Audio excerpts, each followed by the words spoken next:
morning. Welcome to Sports and Politics with T. I'm your host, Tanya. And tonight we have made it back to Monday, guys. Listen, I hope everybody has had a great weekend so far. We have made it going into week number 2 of June. It is June the 9th.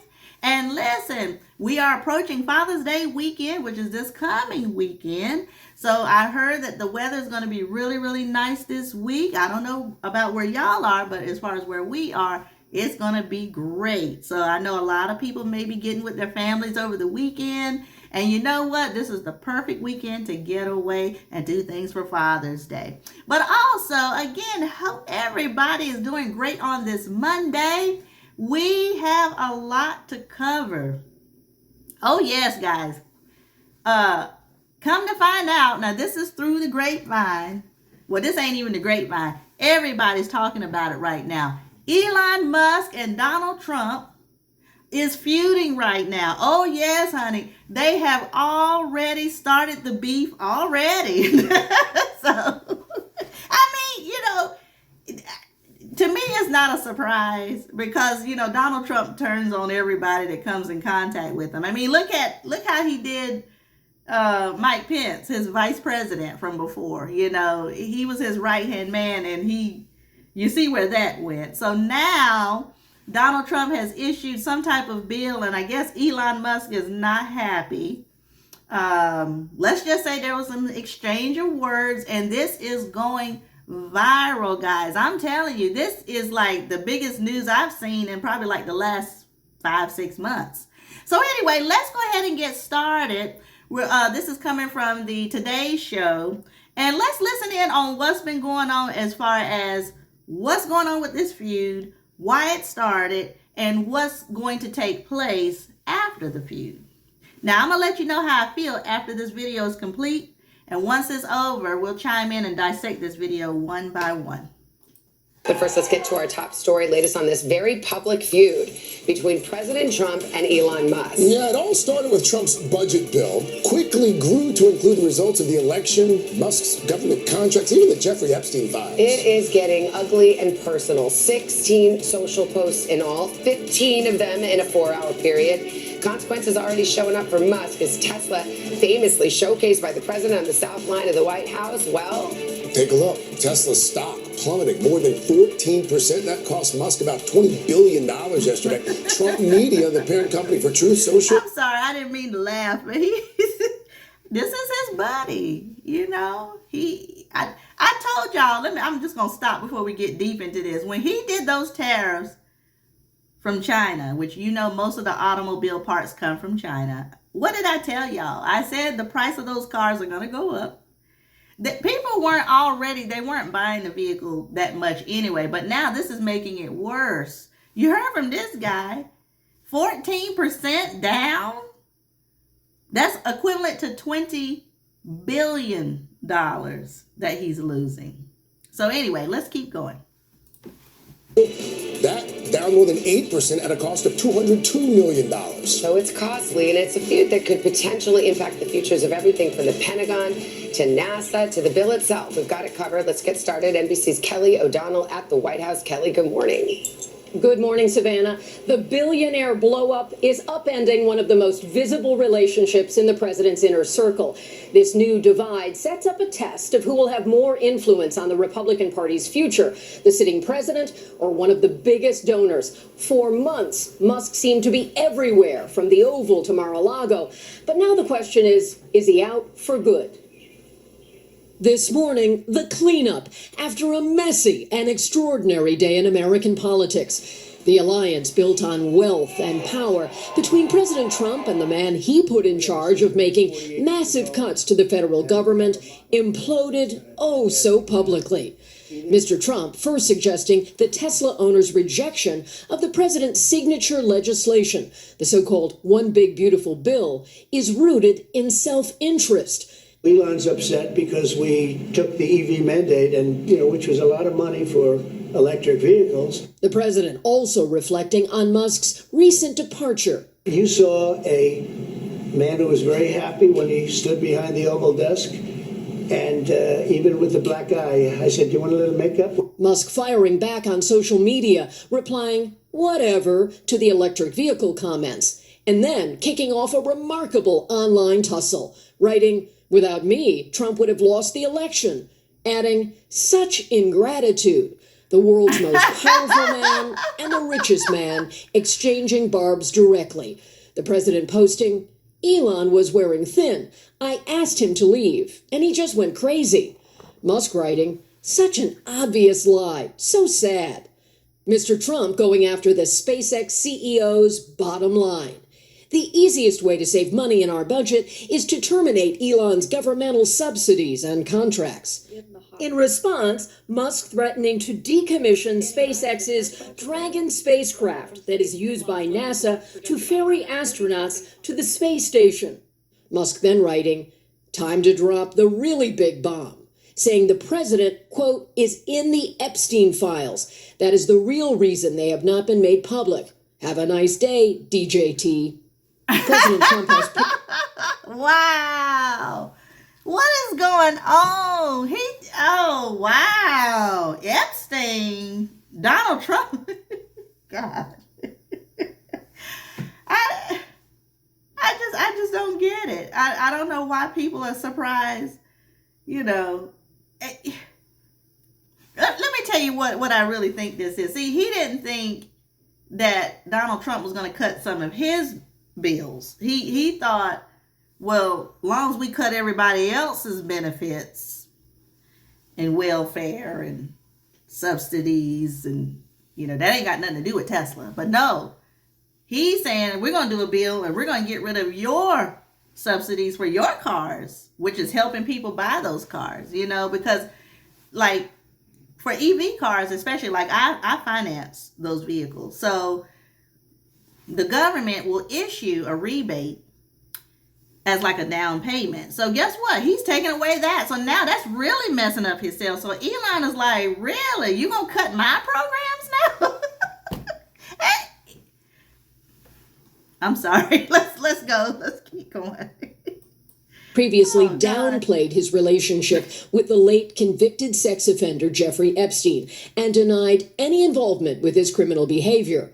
Musk also later agreeing with a post that said President Trump should be impeached.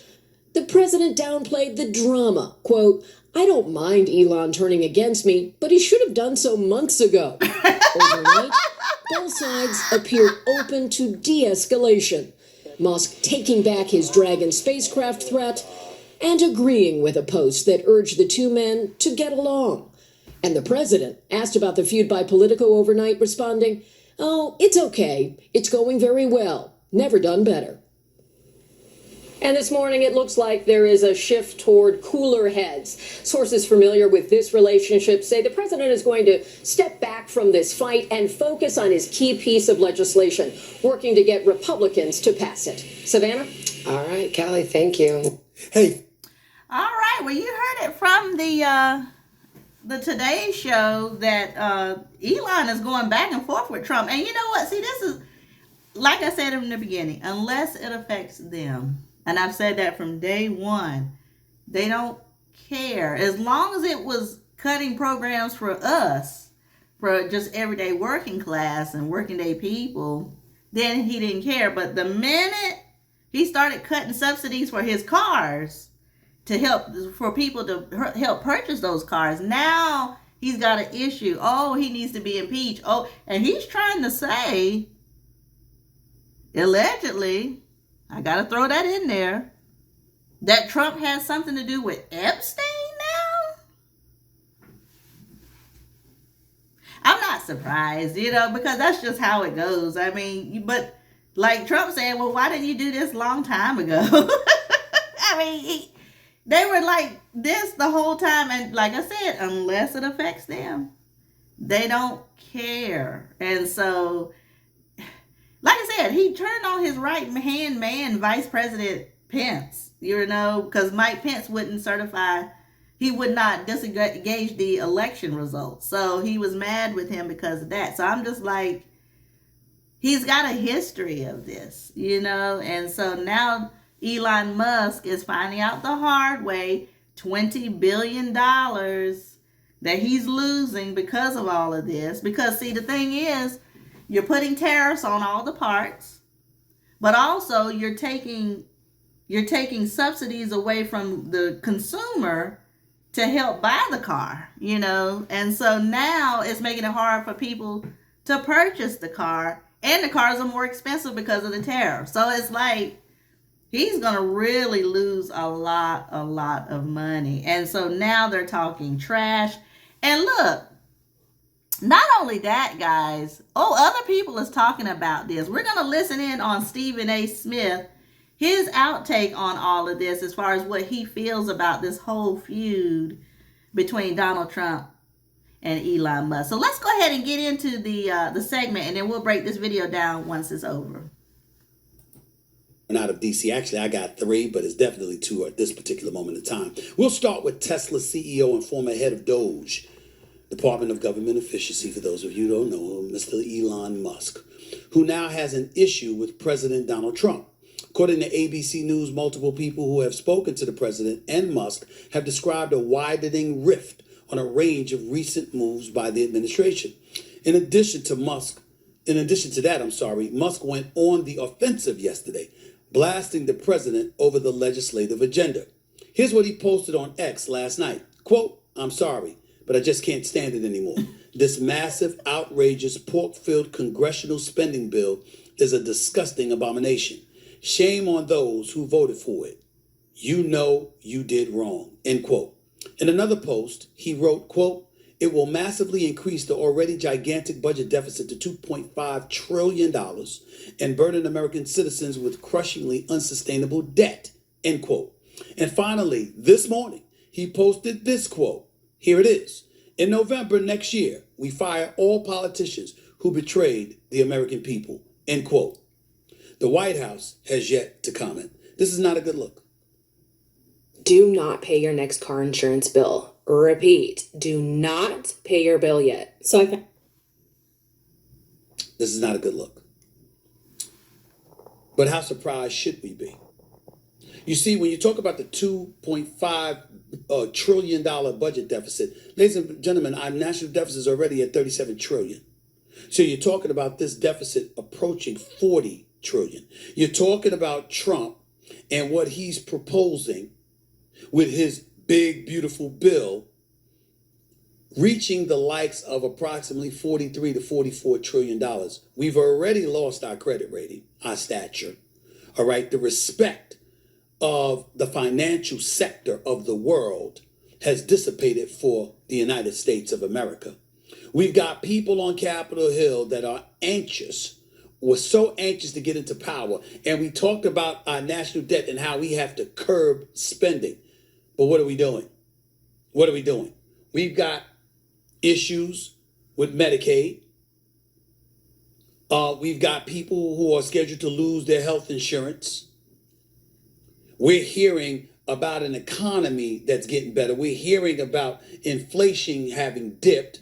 We're hearing that our borders are under control. We're supposed to be a thriving economy and we're moving in a forward direction. But every time we turn around, we hear about something else. Now, I'm not about to sit here and engage in condemnation because I don't know the particulars. When I think about the big, beautiful bill, I'm thinking about it along the lines of there are things to like about it. There are things to complain about it. And as we look at it, we have to dissect it with a fine tooth comb and recognize that, you know what? Everybody's going to have their feelings. When I think about it from my notes that I took in terms of the Big Beautiful Bill Act, I just find myself saying, hey, what's going on? If you're the GOP, extension of 2017 tax cuts, new tax breaks, SALT deduction increases, state and local taxes, that's what SALT stands for. Deduction cap is raised from $10,000 to $40,000 for married couples earning up to $500,000, addressing concerns from representatives in high tax states like New York and New Jersey. The GOP finds that to be a very good thing. Obviously, they claim this bill, the Big Beautiful Bill, is definitely something that supports small businesses. Provisions such as the reinstatement of immediate R&D expensing and increased pass-through deductions aim to bolster small businesses and domestic manufacturing. To me, that's lip service. That part is lip service because I need to hear the numbers. I need to hear the numbers. And until I hear the numbers, I'm not going to feel that way about it, okay? So that's something to think about right there. And we got to look at it from that standpoint. What do the Democrats say about the bill? They've been complaining about it. You know they have. You know they have. What does House Minority Leader Hakeem Jeffries says, quote, "We believe it's one big ugly bill that's going to hurt the American people, hurt children, hurt families, hurt veterans, hurt seniors, cut health care, cut nutritional assistance, explode the debt." That's what Hakeem Jeffries says. He's been a guest on this show and is always welcomed back. Then there's Senate Minority Leader Chuck Schumer. He writes, quote, "This is not one big beautiful bill. It's ugly.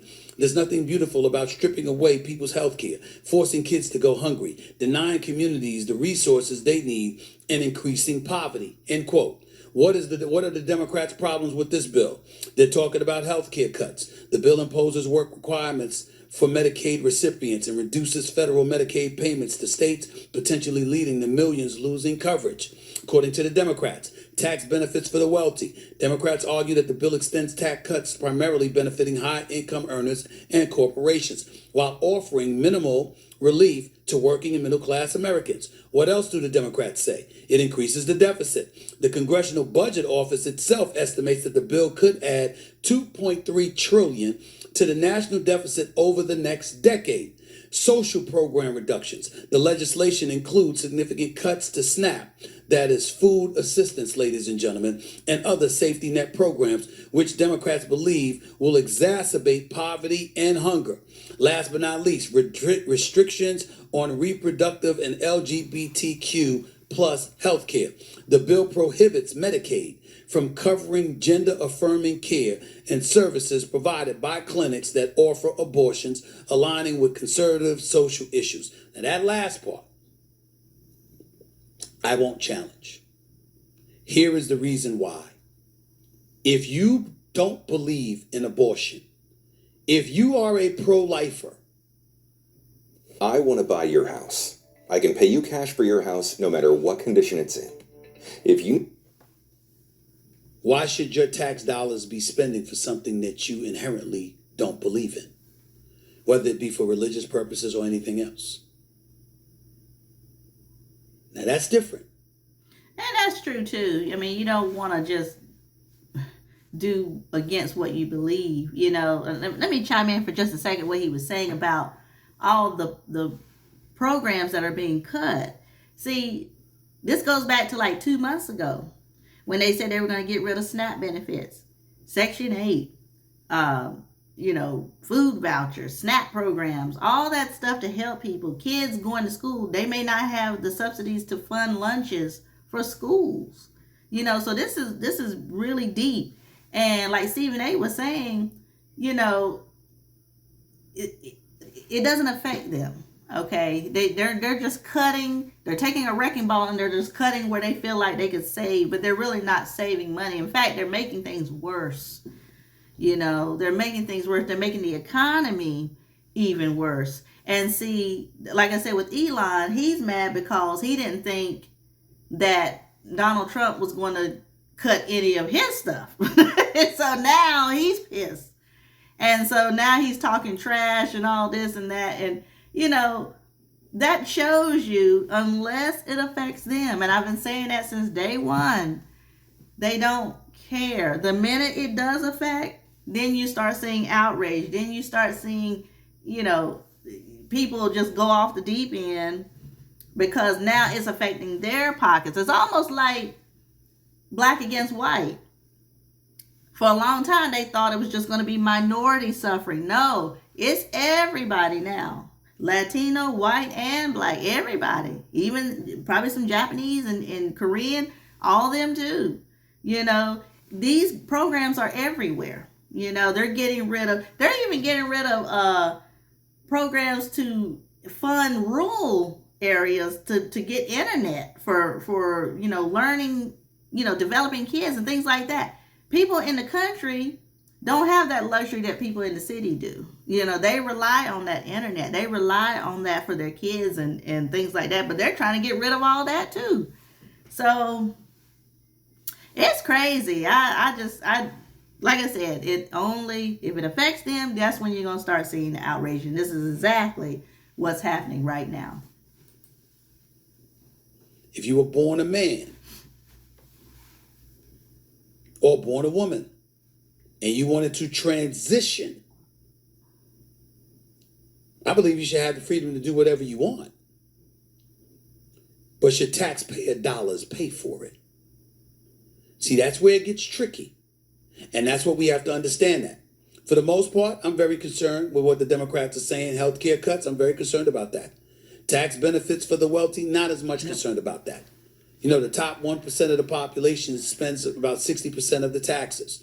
So if they find a way to exploit whatever loopholes so they can avoid being bled, I don't have a problem with that as long as you're getting that 60% from them. Okay? They shouldn't get away without paying taxes. But it's not like you should constantly be able to come to people and want more and more and more money, because the more you want money from other people, the less of an obligation you're absorbing of minding your finances. These politicians on Capitol Hill, I'm sick and tired of them coming to us every 2 years, every 4 years, asking for more taxpayer dollars. What are you doing to manage budgets?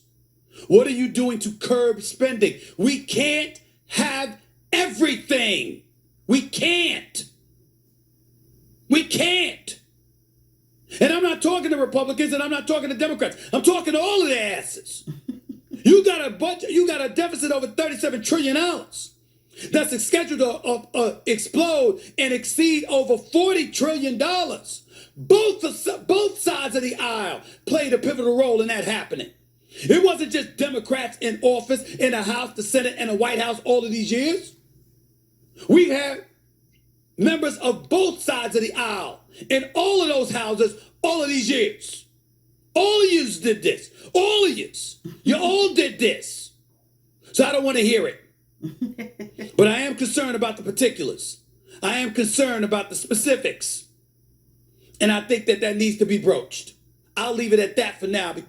Today's actually All right, so you see how Stephen A., he done got riled up about this. He gets riled up about everything.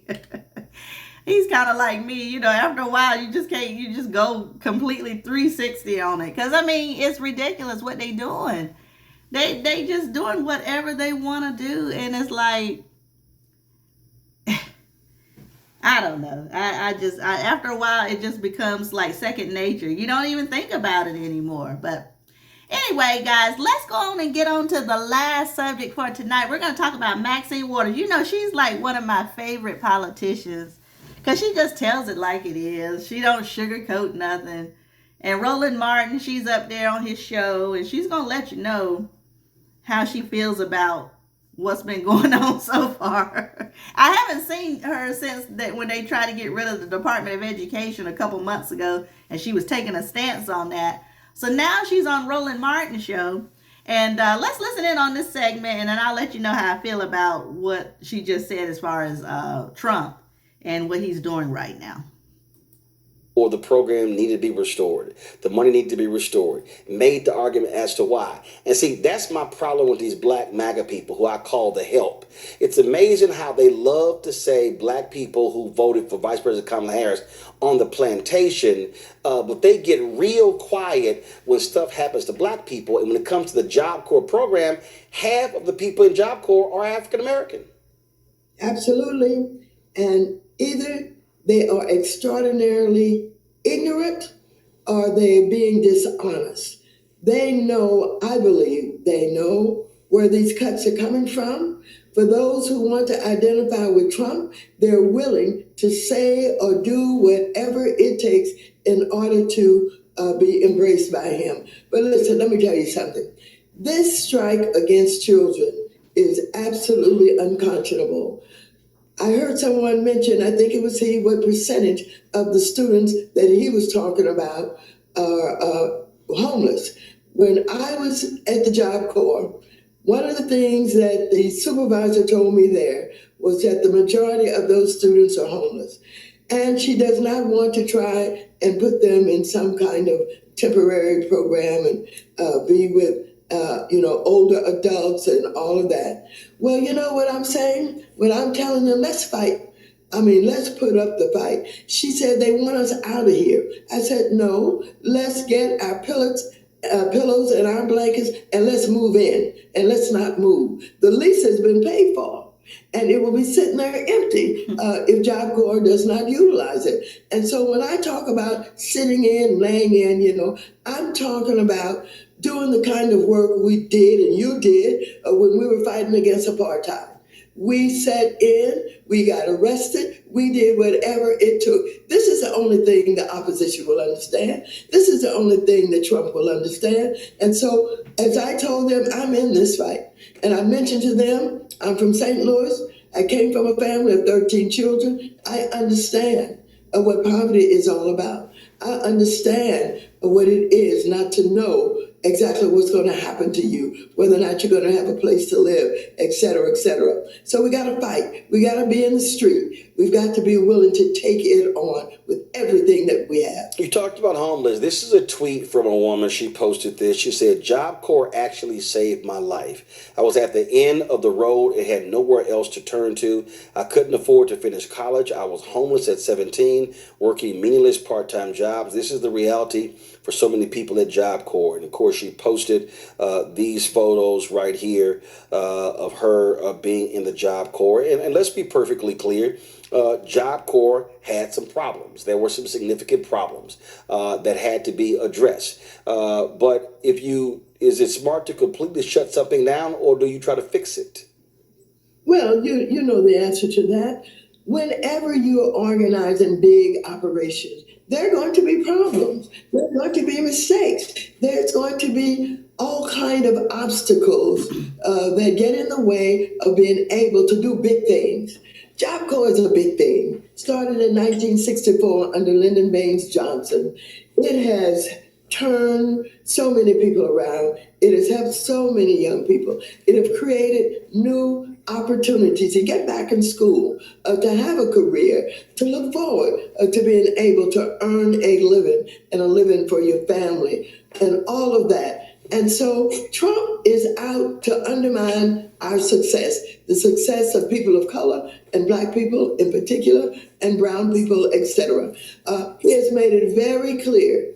He has literally pinpointed and focused on those things that help us to get out of poverty, help us to be educated, help us to be successful, help us to get training in the new technology. He's focused on all of these things. It's clear that when he talks about MAGA, he talks about taking back this country, he's talking about putting his foot on our necks and holding us down and making sure that we don't continue to progress. That's what it's all about. You can't paint this any other way. It is not about, a different philosophy about, pulling yourself up by your bootstraps. That's a bunch of crap. It's about whether or not you have opportunity, whether or not you're treated fairly, whether or not, what goes on in the selection of individuals, whether it's to enter jobs or to move up or to be on the board. It's about whether or not you're going to be fair and you're going to look at people in different ways instead of looking and saying, that person doesn't deserve this job. I don't want that person to have this job. I'm a racist. I'm against people of color being equal to me, as some whites would say. And so, Roland, we know this fight. You've been in this fight. And we know that we've got to confront it even in stronger ways than perhaps was confronted in the past. Thank God for the civil rights movement that taught us to hit the street, that taught us to be able to take the blows. Now, I want to tell you, Dr. Martin Luther King was a wonderful human being, practiced nonviolence. We're not a violent people. Trump is trying to goad us into violence. He is trying to get us into a point of anger and disgust that we hit the streets in a way that he can call in, the National Guard and be involved in, civil war. I know what he's trying to do. And so we've got to be smart. We've got to know how to fight. We've got to know how to articulate and identify what's wrong, who's the cause of it, but we can't be goaded into the kind of fight that he would turn the guns on us. I get it. I understand it. When you look at polling, when you look at how people are answering questions, They're saying that Democrats are not meeting the moment. What you're saying is this has to escalate. What are you saying to Democratic leader Jeffries? What are you saying to Senator Chuck Schumer? What are you saying to the head of the DNC, Ken Martin? Because it seems as if that what they are doing is not resonating with people. When I hear people talk about fighters, I hear them mention your name. They mention AOC. They mention Jasmine Crockett. They mention Ayanna Pressley. And there is this feeling among lots of people. And I can tell you, I hear from lots of African Americans. They don't think that Democrats are doing enough to fight this fascist. They're saying that how could you call someone a fascist, but then show up to his speech on March 4th, joint sessions of Congress? How could you show up to his inauguration? So if that person is really a fascist, then you respond accordingly. Do you think that Democratic leaders should be doing more? And if so, exactly what? Well, let me just say this. Okay, you got it. I'm thinking of buying a house. A house? By yourself? Are you sure?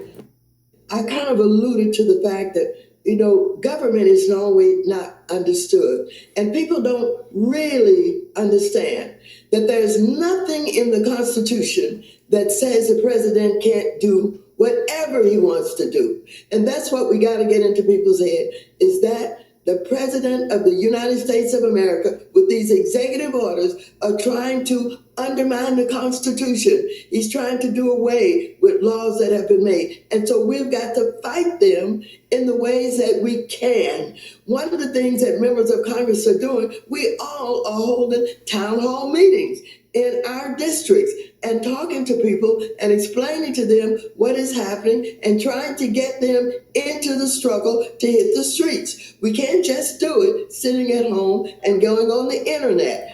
And that's true. You got to get active. You got to get out there. Let me just say a few things about what she's saying so far, because it's so important. She's a big activist. She's one of those that will go in the street and protest and no matter what it is, she's out there in those streets.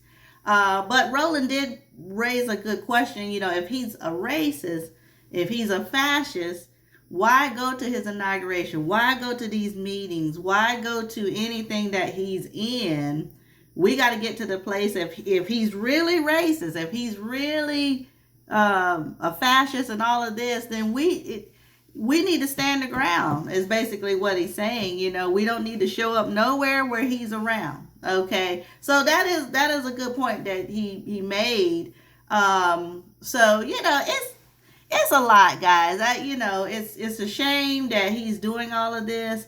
You see the feud between Elon and him now. Now they're enemies all of a sudden. And like I said, it's not a surprise, guys. It's really not a surprise, because we see the track record. We see how he does business, okay?